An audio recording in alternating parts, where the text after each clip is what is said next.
বন্ধুরা, একটি ইঁদুর এই লোকের পেটের মধ্যে অনেক দৌড়াদৌড়ি করছিল। পাশে দাঁড়িয়ে থাকা জাদুকরী ডক্টর বুঝতে পারছিল না তাকে কিভাবে ঠিক করবে। তখন একটা ডক্টরের মাথায় একটি আইডিয়া আসে। সে বুড়ো লোকটির শরীরের মধ্যে একটি বিড়াল ঢুকাতে চাচ্ছিল, যাতে ওই বিড়ালটা ওই ইঁদুরকে ধরে খেয়ে ফেলে। এটা শোনার সঙ্গে সঙ্গে তো বুড়ো লোকটা অনেক ভয় পেয়ে যায় এবং এই কাজটা করতে একদমই নিষেধ করে। কিন্তু তারপরে ডক্টর এটি করতে চায়। সে বিড়ালটিকে রোগীর পাশে বিছানার উপর রাখে। অপ্রত্যাশিতভাবে বিড়ালের ডাক শুনে ইঁদুর অনেক ভয় পেয়ে যায় এবং বুড়ো লোকটির পেটের মধ্যে আরো জোরে ছুটতে থাকে। আর বুড়া লোকটির পেটের মধ্যে আরো ব্যথা শুরু হয়ে যায়। সেই জন্য ডক্টরকে বাধ্য হয়ে বিড়ালটিকে ওইখান থেকে সরাতে হয়। ডক্টরের পাগলামি কাজ থেকে লোকটির পুতা তাকে অনেক বকে। এট লাস্ট যখন কোনো কৌশল আর কাজে আসছিল না, তখন একজন ডক্টর তাদের পারিবারিক বিশেষ ঔষধ বের করে। আর আশ্চর্যভাবে ওই ওষুধটা খাওয়ার পর বুড়ো লোকটির পেটের মধ্যকার ব্যথা একদম কমে যায়। সবাই মনে করে হয়তো সে সুস্থ হয়ে গেছে, কিন্তু মেয়েটি চেহারাকে তিরস্কারী ভাবছিল। আর কিছুক্ষণ পরে বুড়ো লোকটির পেটের মধ্যে ইঁদুর আবার দৌড়াদৌড়ি শুরু করে। এদিকে তার পোতা ছেলে তার দাদাকে বাঁচানোর জন্য সমস্ত সম্পত্তি দেওয়ার জন্য প্রস্তুত ছিল, কিন্তু চমৎকারী দুই ডক্টরের কাছে আর কোনো ধরনের ঔষধ ছিল না।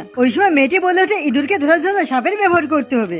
আর এটা শুনে সবাই মনে করে হয়তো এটার মাধ্যমে বুড়ো লোকটা মরে যেতে পারে, কিন্তু এখন এটা ছাড়া আর কোনো উপায় ছিল না। পোতা ছিল মেয়েটিকে একটি সুযোগ দেয়। মেয়েটি তার শক্তিশালী জাদুর মাধ্যমে একটি সাপ বুড়ো লোকটির পেটের মধ্যে ঢুকিয়ে দেয়। আর ওই সাপটি ওই ইঁদুরকে ধরে খেয়ে ফেলে। আর বুড়ো লোকের পেটের ব্যথা একদম সেরে যায়।